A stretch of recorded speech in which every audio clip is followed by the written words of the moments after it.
I'm Ned McGreggor. I'm with Barbizon Light in Chicago. I'm one of the salespeople here.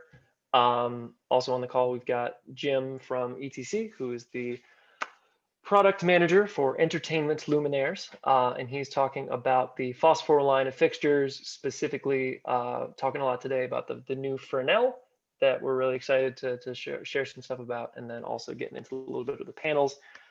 If you've got questions during the presentation, please put them in the chat. I will be monitoring the chat every 10 minutes or so. I'll bring up a new question sort of as there's a natural lull in the presentation. And then at the end, we'll have a little bit of time for some audio questions. So if you've got anything that is particularly in depth, or you just prefer not to type things out, we'll get to that at the end. So with that, I'm gonna mute myself and just kind of let Jim go for it. Great. I appreciate the opportunity to talk to everybody today. I'm joining you from our virtual demo space here in Middleton, Wisconsin. And you'll hopefully get a good view of what we're doing here. I just would like to mention before we start that the purpose of this space is to be able to offer peer-to-peer demos of our products. We've rolled out right now a small selection of the products that we have available to be able to do these demos remotely in this space for you to learn more about them, whether you're working for a dealership, whether you're a customer, whether you just want to find out more about some of the products that we have currently available. We're doing these demos for Source Forward, for Color Source Junior, for the fos4 line, for some of the architectural products. So you can sign up for those on our website and get somebody, myself or somebody else, to meet you online and do some of these demos. So feel free to pass that information along. And if there's other products you want to come take a look at, feel free to come back to us and we'll do them here. Today we're here to talk about fos4. This is a product line that we launched earlier this year. Very shortly before the world shut down. So it's given us a lot of time to try to spread the message in other ways and get people ready and excited to be able to use these products when we all get back to work in a real way. And we're starting to see some of that happen already.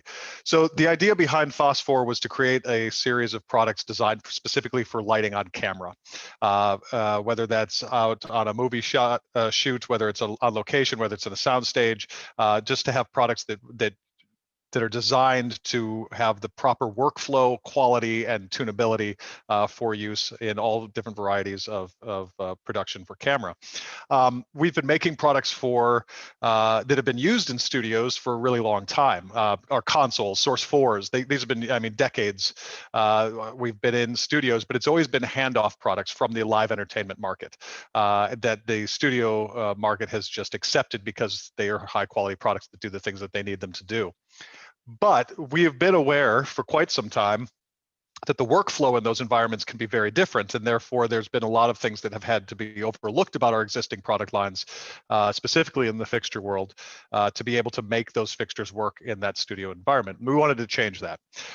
We were looking to expand our offering in LED products. We were trying to find places where we felt like our expertise could lend itself to the advancement of people's work and workflows in different markets, and it seemed a natural fit for studio television film market because of the things that we've gotten really good at over the years. Hopefully you know about some of our products already. You know that ETC has really dedicated themselves to the quality of light output that comes out of LED fixtures. Not all LED fixtures are created the same.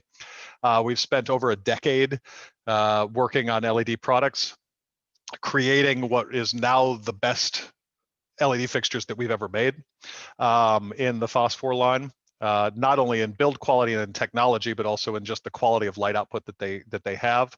And this really started with a group at ETC called the Advanced Research Group. That was started by Fred Foster, our unfortunately who we lost last year.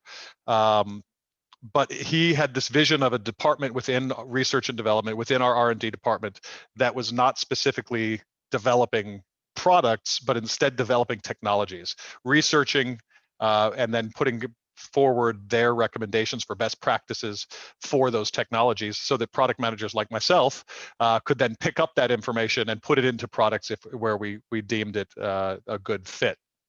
The first thing he tasked them with was coming up with an LED array designed specifically to give the ideal light output for use on camera. One of the things that had always frustrated him with especially live performance television was that the audience at home was seeing something very different than the audience in person.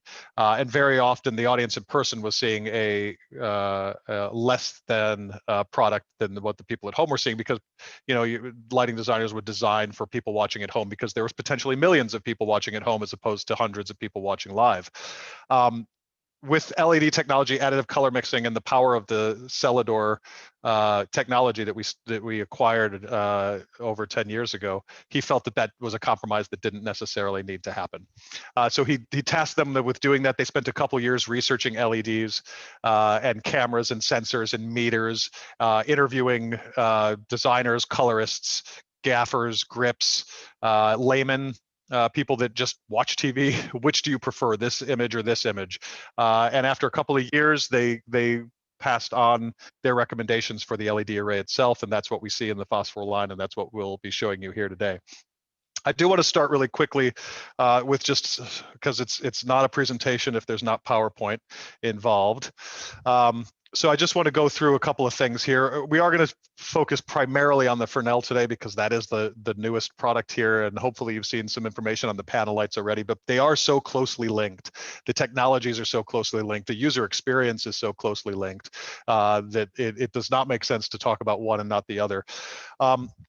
So I'll start just by giving basically a recap of what fos4 panel is that was released in February of this year, and that we did some launch events before. Well, we were still able to do launch events back in February. And we're going to talk about a couple of things. I've sort of talked about what the experience of fos4 is and why we did it. The idea that there are two different arrays is something we'll get into in a minute here. One that's meant for full color mixing and one that's meant for tunable white. And we'll talk about those arrays here in just a second. But physically, the panel is available in 3 different sizes. They're all 24 inches wide, but they're either 8, 16, or 24 inches tall, as you can see here. Hopefully you can see here, depending on how the bandwidth is today, if you can make out that script. But that's what it says: 8 by 24, 16 by 24, or 24 by 24.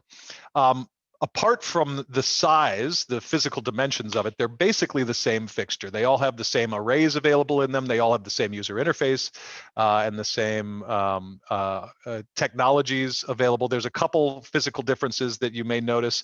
The medium and the large have what we call a Griprail, and I'll talk about that in just a second. It running through the center, as opposed to the small. The Griprail is those channels on the top and bottom. The only other real difference in technology here would be that the large panel does not have a DC battery input, which I'll show you in just a second. That the medium and the small do have a DC battery input, so that you can run off of a camera battery or something like that if your generator hasn't been commissioned yet and you want to get some power, or you're off on a remote location and you just want to run it off a battery. And it also doesn't have a power pass-through for the same reason. The draw on that large panel is just too great to be able to power more than one fixture off of a circuit.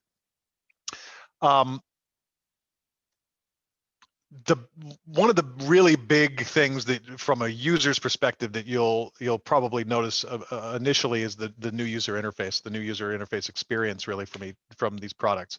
This is brand new technology, brand new hardware, brand new software that we are putting into these fixtures. It was, when I talked earlier about the workflow of somebody in these environments and how that differs from something in like live entertainment in the theater or something like that. One of the biggest things is that these fixtures are often operated without a DMX console or DMX source at all.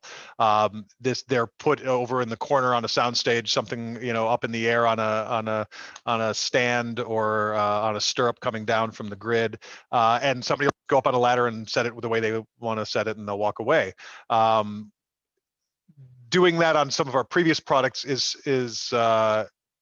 they were designed to be able to do that, but not with anywhere near the ease and the quick learning curve that you get with these new products. And also, they just had sort of domed buttons. They were a little more difficult to use, especially if you're not looking directly at the user interface.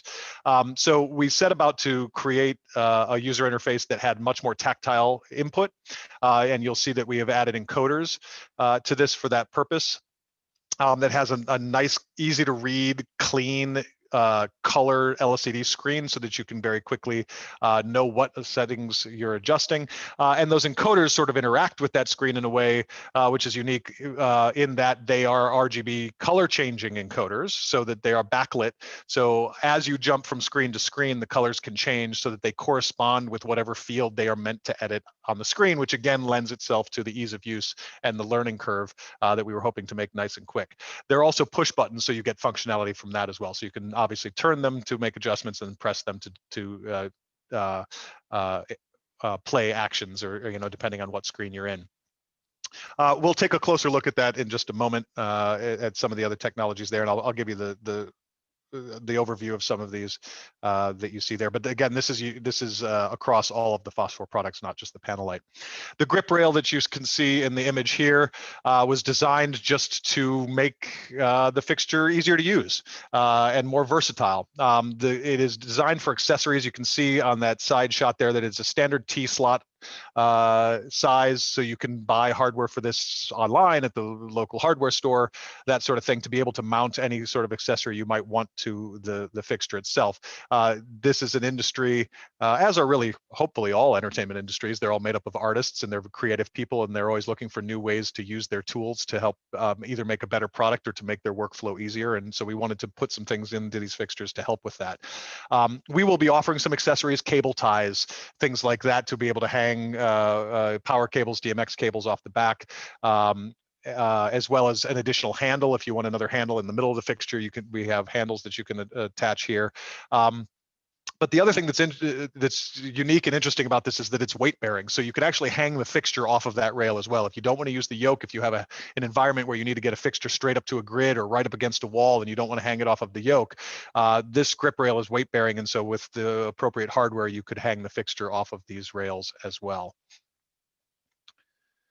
Built in some handles. These are not only sort of feet so that you can set them on the ground. You can see they have a little stand there on the top of it so that you can set them on the ground and they won't tip over, but also to be able to maneuver these fixtures around to carry them or position them with these nice ergonomic built-in handles. And then you probably can't read this because it's probably too small for streaming, but it's basically just to show the different accessories that we have. We have all the accessories you would expect for the panel lights, whether it's pop banks from Chimera or egg crates. We have honeycombs, we have barn doors, all the things, and different diffusions that you would expect for this type of product. So that's the panel light. When we launched the panel back in February, we started showing some prototypes and talking about the fact that a Fresnel would be coming. We wanted, unlike most product launches where you try to keep it a secret as long as possible, we wanted people to know that we were entering into this industry with the fos4 product line and that it was not a one-off product. It was meant to be a family of products, and we were dedicated to making products for use on camera. And a Fresnel is obviously a logical next step with that. So we have since launched that product. It is now available and shipping, the first of those products, and that is the 7-inch fos4 Fresnel, which you can see in the image here. There will be 2 other sizes coming. We are being pretty open about that as well. This is, as I mentioned, the 7-inch. There will be a 5-inch Fresnel and a 10-inch Fresnel as well. We will see those fixtures probably mid next year. That, you know, we're on COVID time, unfortunately, right now. So schedules have a tendency to be soft until they're completed. But that we're looking pretty good for that right now. And really, all you need to know about those is that they are 5- and 7-inch versions of what you're about to see today. They're going to share technologies. They're going to share arrays. They're going to look very similar. They're going to operate very similar. They're just going to be different brightness, different aperture size. And other than that, they'll be pretty much the same. I'm going to step away from the PowerPoint now, just so that we can look more at the fixture. I've got a little portable camera here, so I can show you these things close up and give you a little tour of what we're looking at. I can say that the philosophy behind this fixture started relatively simply. You know, we looked around at what was available in the market as far as Fresnels went, and we realized that there had not been a really high adoption of LED Fresnels to date. And so we started asking questions as to why that was. And to be very general, what it seemed like was that most people felt that LEDs that were available to them at this time were LED fixtures with a Fresnel optic in front of them. There's something very comforting as a designer to a Fresnel, or the idea of a Fresnel. There's something intrinsic about this type of fixture that people have a lot of nostalgia for. Just the way the beam can be barn doored or controlled, the softness of it, the way it overlaps, the punchiness of it at the same time. There's just something about a Fresnel, right? And so we wanted to set about to designing a fixture kind of the other way around, which was to design a really good Fresnel that happened to have the technologies of LED powering it. We needed it to barn door well. We needed a good zoom range. We needed it to look and feel like a Fresnel, not only physically, but in the beam of light coming out the front, with the way it shadows, with the way you get a nice full. This is a glass Fresnel lens, a 7-inch glass Fresnel lens that fills up with light the way a traditional Fresnel would.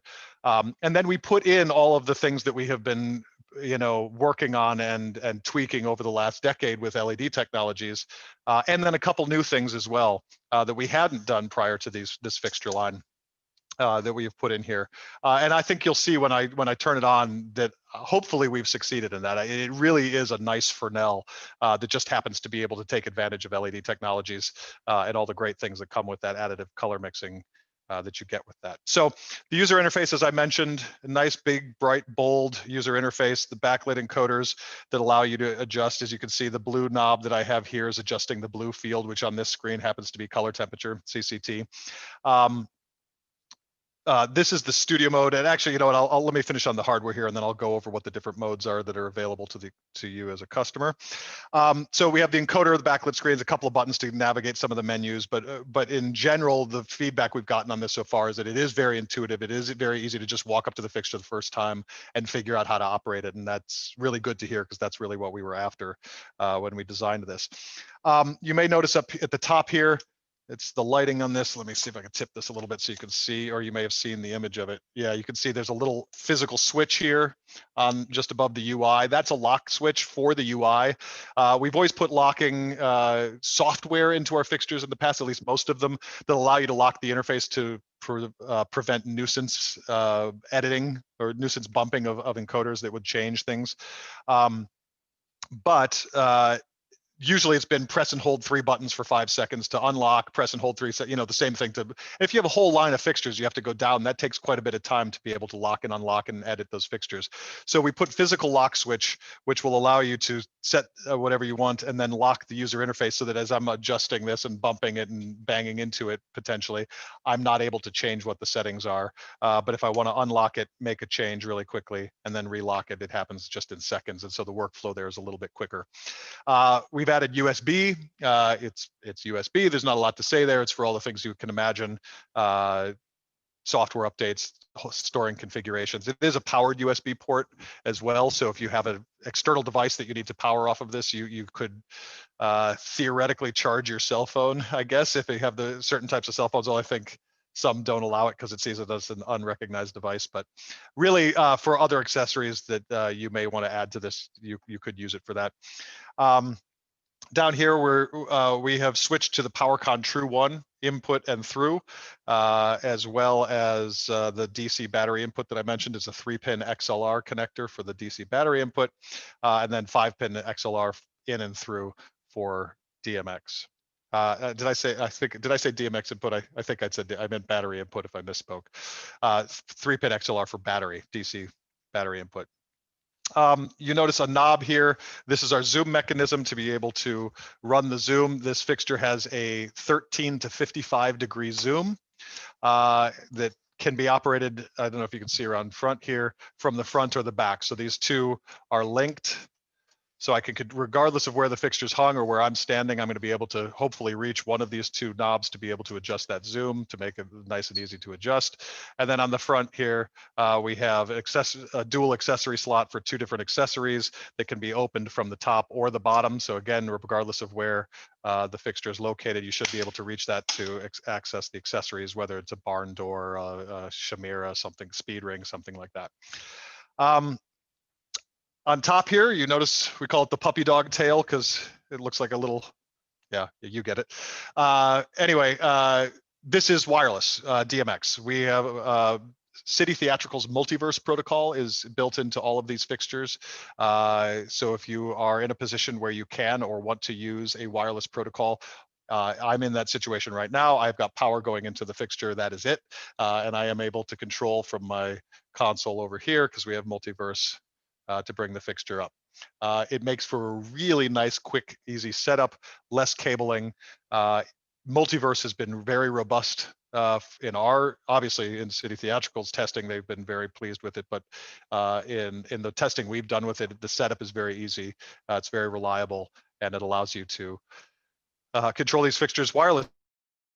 What's really interesting about, or really impressive about this multiverse, and I'm going to switch back to my PowerPoint here quickly to go to the multiverse slide, is the way that it uses the technology to control these fixtures. One of the issues that many people run into with wireless technologies is that they're in positions where they have a bandwidth constraints, lots of wireless. This is, this whole industry is based on managing wireless signal.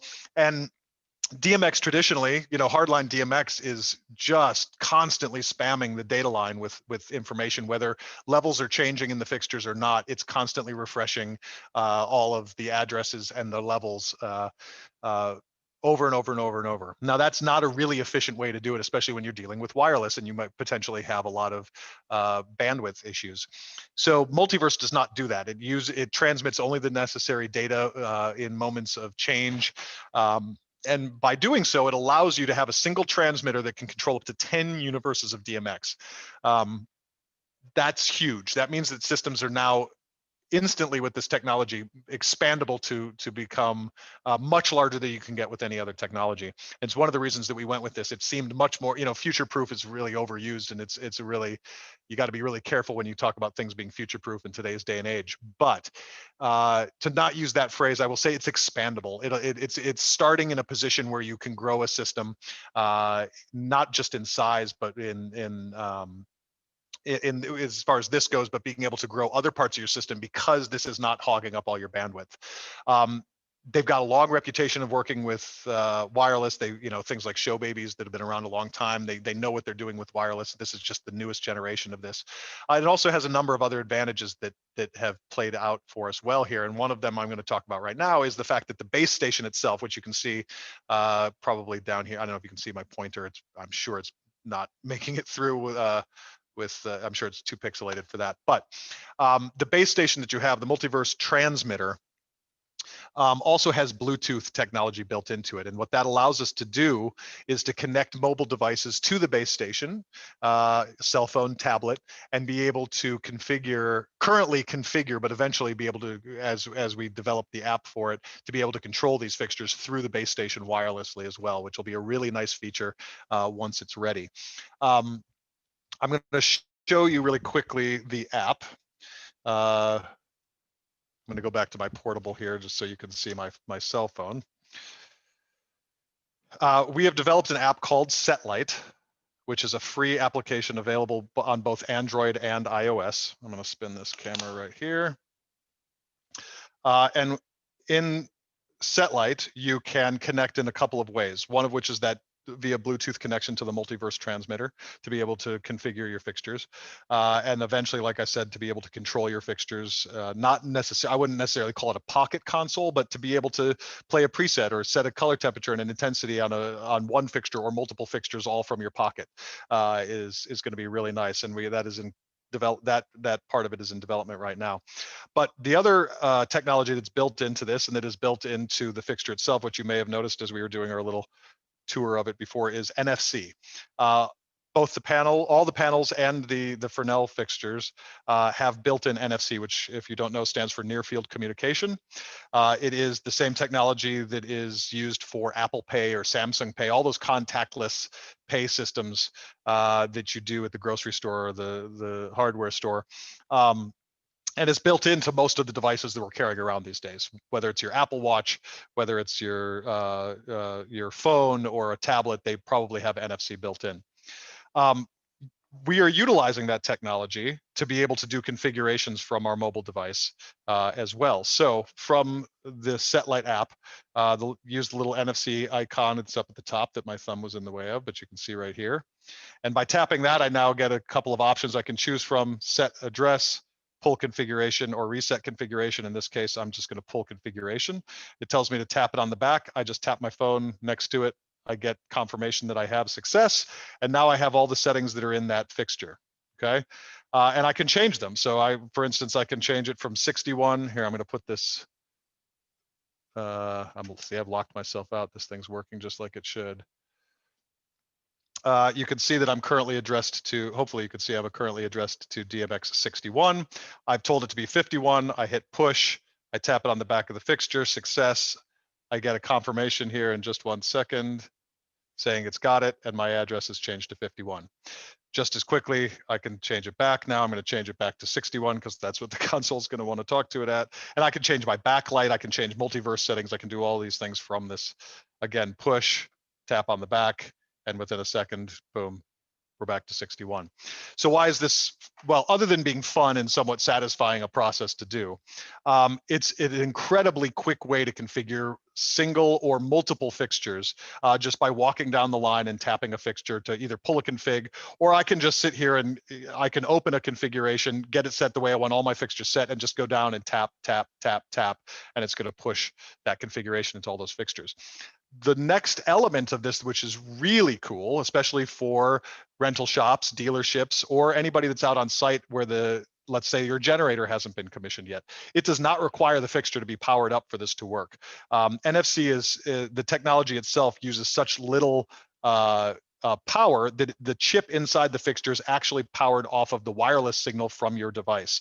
So again, I can, without any power in here, disconnected, I can make that same change, push the configuration, tap it on the back of the fixture, I get the same success.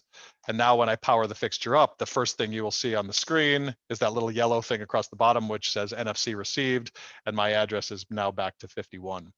So if a gear's coming in off the road and I want to factory default it, I potentially don't even have to take it out of the case to do so. It can stay in the road case. As long as I can get access to this little section here to get my cell phone near there, I can restore factory defaults. I can put in customized configurations and know that next time I power the fixture up, that information is going to be loaded in and I'll be set to go. So we have lots of ideas for this technology. We do intend to expand on that technology, not only within the app to be able to control fixtures, but also in how we use NFC and in different ways that we may be able to make that work. But we're really excited about that. And that's obviously built, as I said, built into all of these fos4 fixtures. So that's the hardware. The next thing to talk about really is going to be the light output. I mentioned the work that ARG did. ARG is what we call the Advanced Research Group, our pirates. I mentioned the work that they did to come up with the different arrays, and I mentioned that there was 2 different arrays, and I just want to talk about them a little more specifically and then show you what we're doing there next. So the 2 arrays that we have available are the Luster X8, what we're now calling the Luster X8, and the Daylight HDR.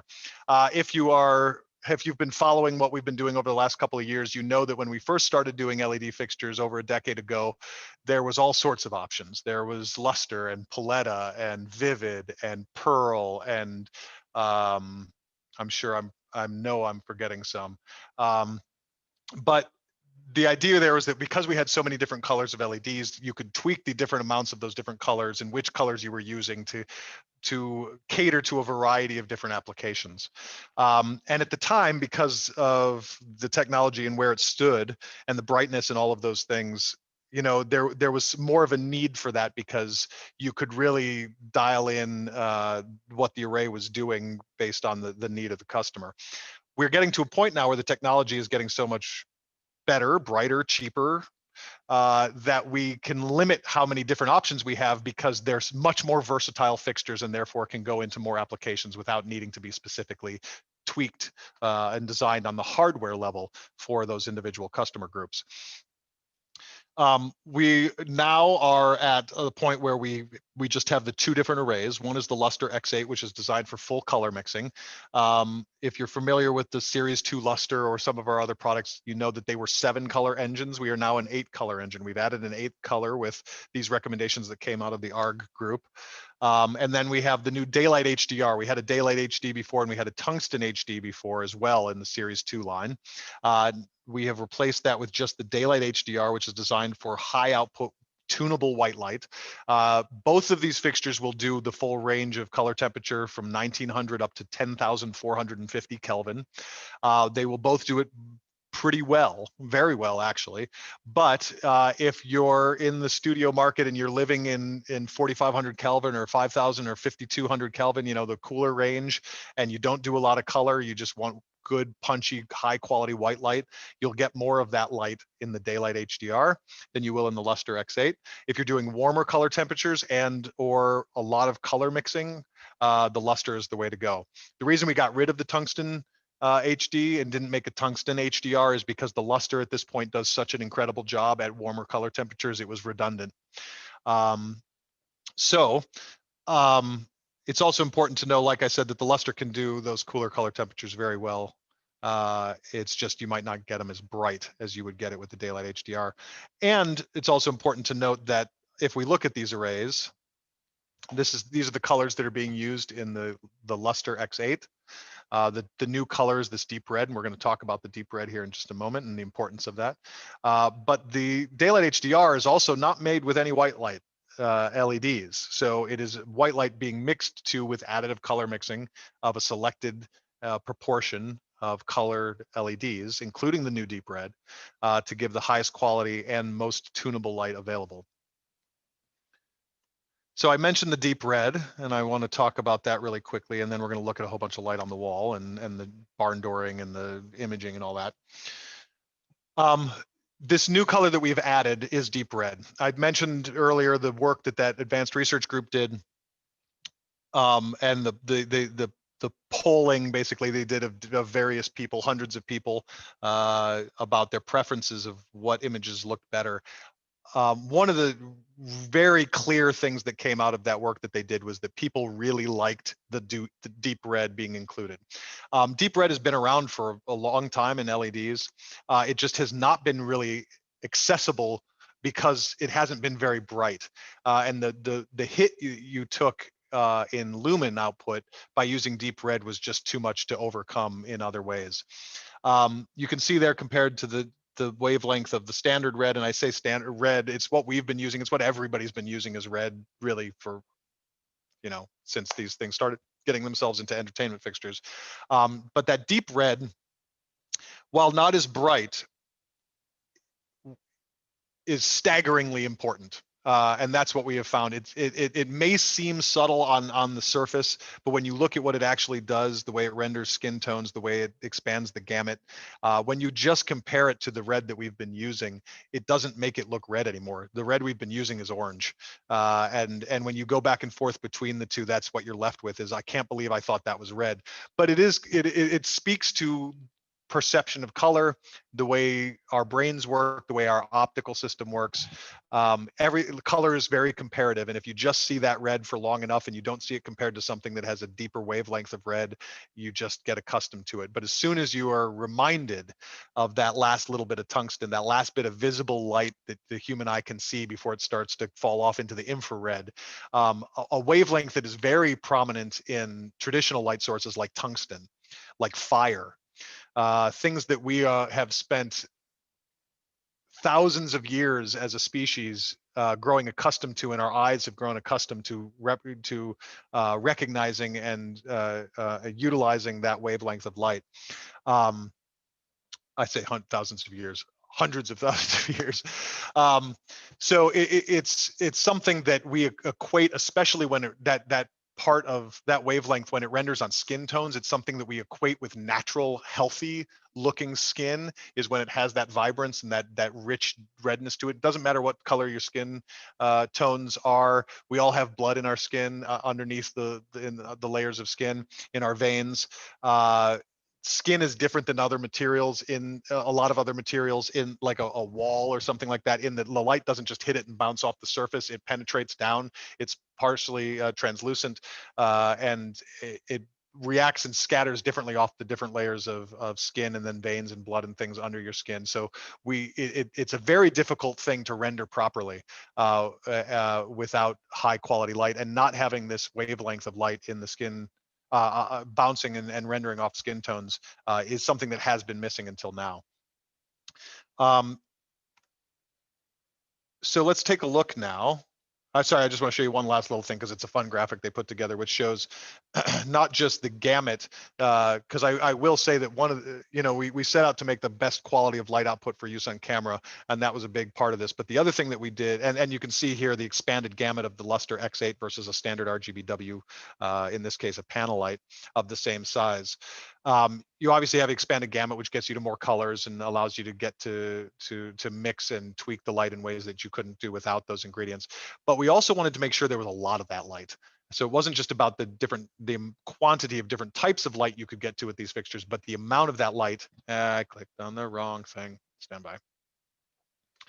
The quantity of light that you get, because if you only have a little bit, it's not usable in a lot of environments.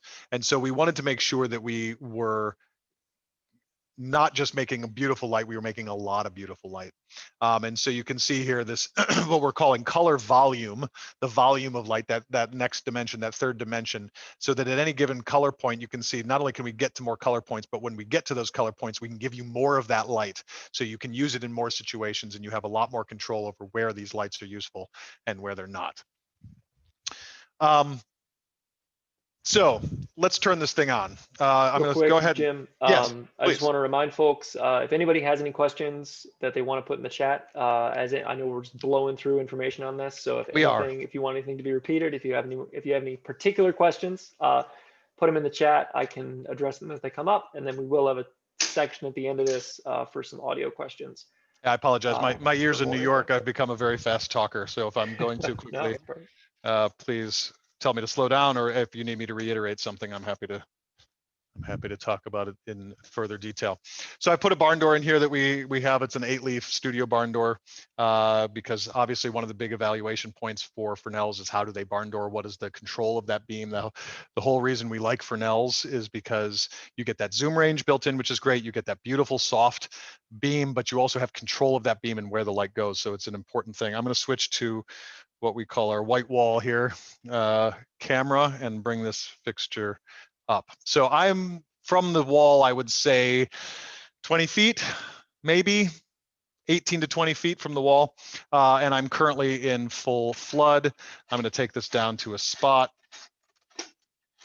And you can see how much zoom range we get on this. So you get a nice soft spot, or I can wash that whole wall out with a nice wide flood. Now, controlling that, I'm going to come in a little tighter on this so you can see the edging a little bit better. And I'm going to zoom in just a bit. There we go. You can see how easily we get to control that with the barn door. I'm going to, you know what, let me, one of the other things we found is that a lot of these cameras with their auto irising and auto focusing, if there's not something in the image to focus on, they kind of go fuzzy and are hard to see. So I'm going to put, if some of you may recognize the cloth of many colors that we've used in many a demo over the years, into this so that you can get a concept of how we're able to focus in and barn door in on that. So you can see there's a couple of things here that are very difficult to do in LEDs. To be able to get a nice clean edge to a barn door, to be able to control that beam, to be able to control and put the light where you want it. And when you're dealing with additive color mixing like this, one of the things that can happen is you can get fringing, you can get multi-shadows, color, different shadowed colors as you try to limit the beam. That does not happen on this fixture. And it's, to me, really got exceptional barn dooring, exceptional beam control. You can see my hand is here. You know, let me go to my picture-in-picture, which you may or may not be able to see well, but you can see now, I mean, I'm putting my hand directly in front of this fixture, which in a normal additive color mixing with, you know, all the different LED points in there would on many fixtures would lead to all sorts of crazy color fringing and things happening to that shadow on the wall, and we're just not seeing that. You can probably see here too, the front of the fixture is completely homogenized. There's no different color shadows on the lens itself. The whole lens is filled up with the light. It's just, you know, it looks like a Fresnel. And as I get farther away, you can see I'm going from a really soft shadow to that shadow tightens up more and more and more, and still, though, no color fringing, just a nice, clean, crisp shadow as you would expect to see here, and a really soft light. The other thing that's really nice about the way this barn doors is would be expected in a Fresnel, is that you get this great fall off. So if I look and bring this edge in here, what you want on a Fresnel, well, what you want on really any soft light is the ability to overlap fixtures, right? To be able to have a fall off from the brightness from the foot candles at the center of the beam to the edge of the beam, so that you can overlap them and not have hot spots. The same thing sort of holds true with the shadowing here. You want to have a nice fall off to the shadow. So what's great about the way this barn doors and the way that a good Fresnel will barn door is that you get this beautiful hard edge to where the light is, so you don't get spill over that line, but then you get that nice fall off to that line as well. I'm going to pan this a little bit here. You get this section in here where you're going from the bright section in the middle, then a fall off to the nice clean edge of the barn door itself. And that allows you to be able to overlap fixtures. It allows you to control, again, obviously this is all about the control of the light. It allows you to control where that light's going and be very precise with that, which is what you want in a good Fresnel. And then, so it works like a great Fresnel, but we're now utilizing all these great LED colors to be able to do anything we need to with this light, whether it's a color temperature of white, whether I'm going from, you know, 2800 Kelvin or 5700 Kelvin, or if I'm doing party colors because I need to do an effect. If I want to do a police siren, I can do that as well. And I'll show you as we step through the different user screens on the fixture, some of the things that you can do with the colors in that. But again, 8 colors of LEDs for not only the highest quality of white light, but also the largest gamut available. So this is a fixture that can really do anything you need it to do. One question real yes, quick, please. Jim. Absolutely. Question we're getting. So talking about the fixture being able to do anything, do you know, are there any plans, any conversations about a motorized zoom, or do you think it's going to remain a manual zoom? This fixture will remain manual zoom. We do have pull-op coming, so that if you'd want that's sort of a middle ground, it's manually motorized. But there is pull-op coming that will allow you to do the zoom from, you know, from the ground. We have had some discussions about taking the technology in general and making something that moves out of it. There's a pretty common discussion at ETC and really, sorry, not just at ETC, in the industry about the usability of just motorized zoom versus needing pan and tilt at that point as well. At what point, you know, there's a lot of wash lights out there, PAR fixtures, LED PAR fixtures that have built-in motorized zoom only and don't have pan and tilt. There is certainly functionality to that as well. There's nothing on the timeline right now for that, but it is something that we talk about. So if it's something you find, whoever is asking that question, if it's something you find that, man, this is the perfect fixture, I can't use it without that motorized zoom, please obviously let us know, because that's feedback that we're always interested in getting. Perfect. So there's a couple of features that we haven't talked about briefly, and I want to start by walking through the different menus, because then one of them will come up here. So I'm going to go back to my little portable camera here so I can show you the menu structure on this fixture. So this is just sort of an informational DMX screen. This is the screen that you would change your DMX address and your mode and things like that in, and that can very easily be changed from here. There's a studio mode, which the fixtures ship in this mode. This gives you intensity, color temperature, tint, and something we're calling tune. This tune functionality is basically metamer control. If you've been listening to ETC's messaging about color mixing, you've probably heard us define metamer or use the word metamer over the last really 10 years probably. But for those of you who haven't heard it, a metamer is basically a recipe for color. Whenever you're dealing with additive color mixing as opposed to subtractive color mixing, which is what we've traditionally used in a lot of these industries. Whenever you're dealing with additive color mixing, if you have just red, green, and blue, you know what, I'm gonna pan back out because this is just a wobbly footage. Anytime you're dealing with three colors, so red, green, and blue, you make a triangle of colors that you can get to, red, green, blue. And you can get to any color within that space, but there's only one way to get to that color. With the right amount of red, green, and blue, you can get to any color. As soon as you add a fourth color, or in our case, fifth, sixth, seventh, eighth color, you now have the ability to mix to any point within that, you know, now I guess it would be a octagon, although it's this is where my schooling is gonna betray me. I don't remember if an octagon has to be equal sides to be an octagon, or if it's just an 8-sided. Doesn't have to be. I'm getting a shaking head, so I'm going to take it. An octagon to be able to make any color in that space, but now you have multiple ways to make any given color point. So let's say I want to make 3200 Kelvin, and I have an 8-color system like you have in the Luster X8 here. I can make that 3200 Kelvin with the XY coordinates in the color space being 3200 Kelvin, but I can make it in hundreds, if not thousands, if not tens of thousands of different ways by tweaking the amount of each of those colors that I use to get to that color point. I can make the brightest version of that color, which is what most of our fixtures have always traditionally done. I can make the best spectral version of that color that has the most even spectrum across all the different colors, so you don't get certain colors popping out more than others. I can make the one that has the least amount of cyan in it. I can make the one that has the most amount of cyan in it, that sort of thing. This is a technology and a concept that we've had in our consoles now for the last couple of years. If you're familiar with the EOS consoles, you may be familiar with this screen. I'm running out of cable here to get too much closer, but on this screen, you'll notice the color tools that were added a couple of years ago that are really, really powerful and do a really nice job, not only of giving you control of the fixture, but giving you a visualization of what the fixtures are actually doing, which is really nice.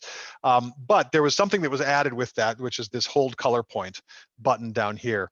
So traditionally in this color mixer, if I can grab any of these colors and I can adjust red, I can adjust green, I can adjust lime, but if I press this hold color point button in the console, now any adjustment that I make to any given color point, if you watch the other colors, you'll see that they will shift as well. So what it's doing is it's holding the color point, my finger's in the way, it's holding the color point that I selected, but it's adjusting all the other ingredients to compensate for whatever change I'm making in the fixture. So regardless of what I change here, I'm still going to be, I think I pressed 3600 Kelvin. I'm still going to be at 3600 Kelvin. It's just going to be a different version of 30 Kelvin. Now, why is that important? There's a lot of parlor tricks that you could theoretically do with that for artistic effect. But in a real world, there's the ability to choose what version of that light I want based on what my criteria are. Is the quality of the light the most important thing to me, and therefore I should be in spectral? Is the amount of lumens that the fixture's about putting out the most important thing, and therefore I should be in that mode? Is it somewhere in between? So this is something you've been able to do for the consoles for a long time, but we talked about the fact that these fixtures are often used without a console. And so the ability to make those adjustments and to make some of those decisions as a designer without the use of a console is something we've now introduced into the fos4 line. So that's what that tune function is. If we go back to the fixture here now, we have this tune. Real quick, yes. 10-minute warning. Woo, I gotta go. See, I told you I talk a lot. Under tune, you have the ability to do brightest, hybrid, or spectral. So this is what it's letting you do, is choose what metamer you're doing. Brightest output of light, the most spectrally complete version of that light, or hybrid, which gives you something right in the middle, which compromises a little bit of both of those things, but gives you a good mix of those. You'll notice here that these encoders also, you can press to play presets. They come from the factory with certain presets, but you can very quickly edit these. If I want to change the color temperature of that preset, I could just do that there. Press and hold the encoder for 3, 2, 1. And now, just like a car stereo, it stores that I say a car stereo, an old car stereo. It stores that information to that location. The next function is a color picker. We put because we're taking advantage of this great color screen, we put an HSI color picker. Hopefully you can see the crosshairs there to very quickly get to any color you can think of in the color space to be able to grab and then store those colors again, same way by pressing and holding the encoder. You can store any color that you've gotten to. Preset mode, I won't spend any time on it. It's presets. It allows you to set fade times for those presets and play them back. And then we have a built-in effects engine. So this is another feature. Again, if you don't have a console, you want to be able to do a fire flicker or a police siren, fireworks, lightning, paparazzi, television set, all those things. You can just very quickly dial them up here, change some of the settings, whether it's minimum or maximum levels, rate, frequency, things like that that you would expect in an effect, and then just hit play, and it'll play that preset. Or sorry, play that effect for you. Even if you have a console, programming a fire flicker or an explosion or something like that can take some time. Even if you're a good programmer, that could take 15, 20 minutes. You could have a fire flicker or police siren running on this thing within 3 or 4 seconds. So it's a really nice, powerful tool, again, to have built into the fixture. I do think that's pretty much it. As far as the features go. So we have 10 minutes left for questions, or if there's anything you haven't seen that you would like to see, now would be the time. Perfect. So yeah, if folks have, forgive me there, folks have questions, if you want to start putting stuff together, I'm really quick. We're going to give it to Kelsey, who's with our marketing department. She's going to announce a quick giveaway, and then we'll come back and we'll be here for some questions. Great. Okay, thanks, guys. First of all, we want to thank you guys all for joining in on us today, and a simple push to follow us on social media at Barbizon Lighting as we do more events, and you can stay in the know with what's going on with all things Barbizon. You probably know, if you're here, that we were doing a giveaway for some ETC and Barbizon swag by doing a little sharing on social media. So I put all the names in an online generator, and the winner was Dylan Squires. Hope I pronounced that right. So congratulations. We will be sending you a message to claim your prize. Awesome. Congrats. So yeah, if anybody has questions, there's a few more minutes left. So just put something in the chat or raise your hand, or just go ahead and unmute yourself and ask away.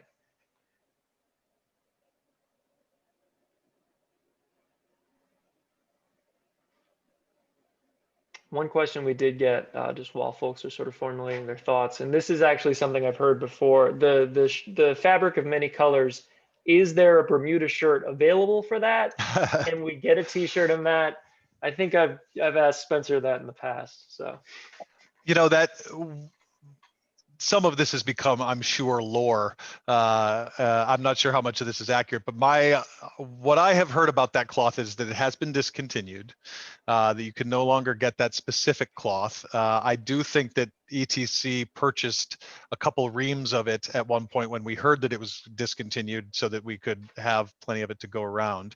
I have seen at trade shows a gentleman who has made a suit out of it, that he was able to procure some, and he had a whole vest, jacket, and suit made out of that material. We do not unfortunately have anything in our swag store made out of the cloth of many colors, although that conversation has been had many times. It is quite a bold statement to wear anything that looks like that. I think maybe a tie might be the most I could I could try to pull off. But no, unfortunately we don't. But it would make a good Hawaiian shirt. Well, Jim, I would say that if anyone can pull off a shirt like that, would be Mr. Ned, who, you know, has a wardrobe that's quite yes. bright. I don't know if that's a compliment or just an observation, but it is accurate. That is confidence, sir. That is confidence. There you go. I had a question for you, just if we have time on Ned. Obviously, if a question comes in, let me know. But obviously, I've been through this demo before. I've not actually seen the Fresnel in person. I look forward to seeing it. Great. But I would love to showcase that brilliant red that you guys do, and how incredible it is to go from regular red to super duper extreme awesome red. I did forget to. I'd love to see that. I did. We have here. Let me go there. We do have. I forgot to run this little thing, so I appreciate you prompting me for that. It was very well timed. So this is a chase running between red and deep red. This, you can hopefully on the screen you can see that it's changing and that there's a different wavelength there. I will reiterate though that there is, if you have a good understanding of the way the human eye works and the way that cameras work differently to the human eye, you probably have some questions as to the validity of adding a deeper wavelength of red, because most cameras have tri-stimulus receptors in them, and therefore they have a certain wavelength of red that they pick up, and it's just the amount of that wavelength that makes the difference. And that is true. And so you may say, well, what difference does it make if you have different reds in there, because the camera's only going to see a certain wavelength of it anyway, or a certain range of wavelength. You can see that it's happening here, and some of what you're seeing may be an intensity thing, although we did balance these in the studio for intensity, so they're pretty much the same intensity. If you were standing here looking with your eye, you would see a stark difference between the two, that one looks now really red and the other one looks sort of orangish. But where it really makes a difference is how it renders on skin tones. And so it's less about shining red light directly into a camera and seeing if you see a difference, as it is using it in the way it's actually used, which is to shine it onto people or things, let it render those skin tones or those costume pieces or set pieces, however it's going to do it. And the camera will pick up those differences. It will pick up a more natural looking skin tone because it's rendering differently in person, and therefore it's taking that content into the camera's sensors. So I hate to say, well, once you see it, you'll understand. Once you actually use it in person and understand what it's doing and see what the final product is, you'll get it. But that is unfortunately, or fortunately, how this is going to work and how this technology is needed to work.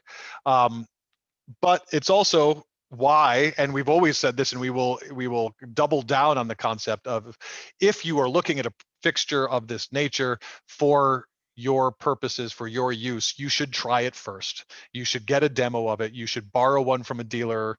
You should try it in your space with your cameras, and you should see the difference that it makes, because we're very, very confident in those situations that you will find out that the value of that deep red and all the other technologies that we've put into this fixture. So these are expensive fixtures. LEDs are expensive technology in general, although that is changing, and that's great.